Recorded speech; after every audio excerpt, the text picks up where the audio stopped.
Alright, SlimmBob here. Time for another review. And this time a film.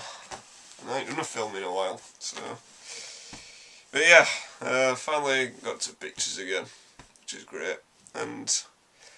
Alright, this film, which I'm reviewing, Rise of the Planet of the Apes, I'm reviewing. And... I've got to be honest, I'm not a fan of Planet of the Apes. I'm not like... I mean, I ain't seen the original. I've seen remake a few times. It's alright. I don't know. It's not very memorable. I've heard original's very good, but I've never got around to seeing it, unfortunately. So I can't really compare it.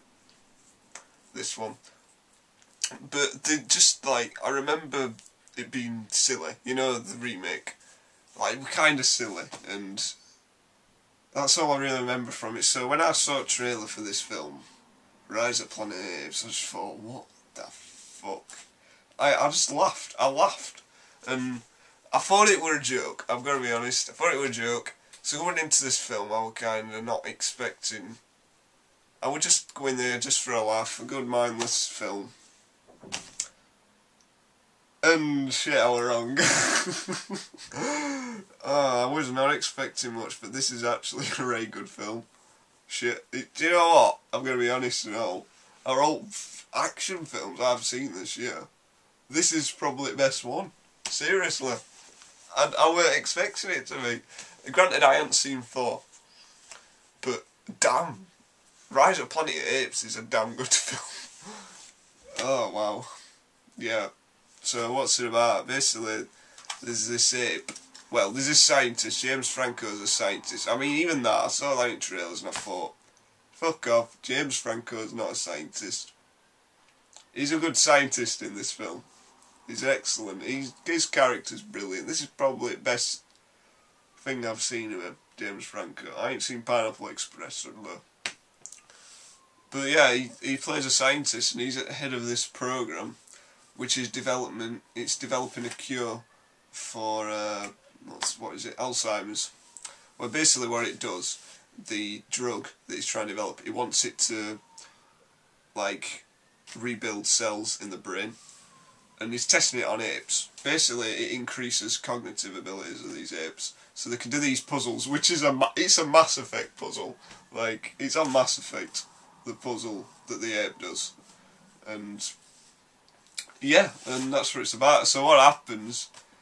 Something goes right wrong, doesn't it? One of the apes goes insane, and his boss is like, "Fuck off! Your program's been shut down." And it has a child, doesn't it, that ape? And he takes it home and he takes care of it, and he brings up this ape. And it turns out that ape's also, it's got increased cognitive abilities, and it's more intelligent than people. And that in itself, I don't want to go into much else because it's quite the story in this is actually really good, and the way it unfolds. When you start realising stuff, when the ape starts realising stuff, you realise stuff, and it's actually really clever how they've done it. I can't believe I'm saying that, but yeah, it's a really clever film. This, I think, one of the things that I think really surprised me about it. You know, when I watch King Kong, and a lot of films with gorillas and apes and stuff, they don't look clever, if you know what I mean.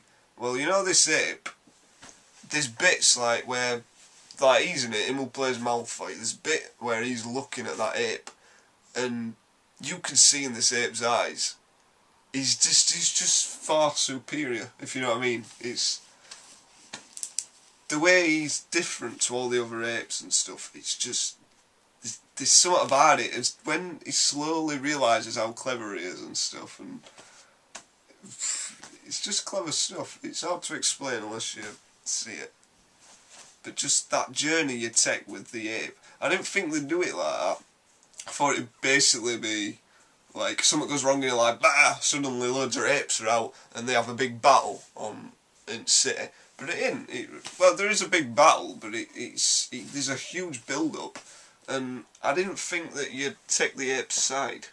That were a really good thing, that making you take the ape's side. And now the thing is, they're not savage. You know, when they eventually, you know, they're all intelligent and stuff, they're not savage. And that's very good. It's great. And they explain, because I thought, how the hell can they explain how the entire human race gets killed when we have all these nuclear weapons and stuff, and there's a load of apes just, you know, in one city. And they actually explain that well, which I didn't expect. They did it clever. That's my point. This film's clever. It didn't need to be clever, but it is. And as a result, it's a more rewarding experience. And I would have been happy just to go in and have apes fighting people for an hour and a half.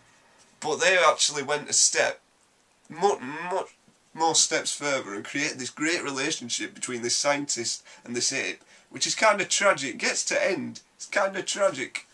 And then, oh, it's just not what I expected at all. Very pleasant surprise. So, yeah, I'm going to get 4 fingers. 4 stars. A very, yeah, very good, pleasant surprise. The action as well, it gets like kind of over the top, but you can accept it because of, well, their situation, you can kind of accept it and stuff. And it was just great to see that relationship build up. I just cannot believe how they managed to create such great characters without dialogue. It reminds me of Wall-E, actually. That did it. Like, the characters in that, none of them talk, but they're just brilliant characters. This is the same. Like the apes, you can see they're all individuals. It was a great job of building them up, and I can't believe it keep. Yeah, 4 stars. It's a good film. If there's a film you want to see at the moment, if you got a bit of spare time, check out this film, definitely. Brilliant action film. Good story. You'll enjoy it. So yeah, this is SlimmBob. Thanks for watching. Oh, epic. And goodbye.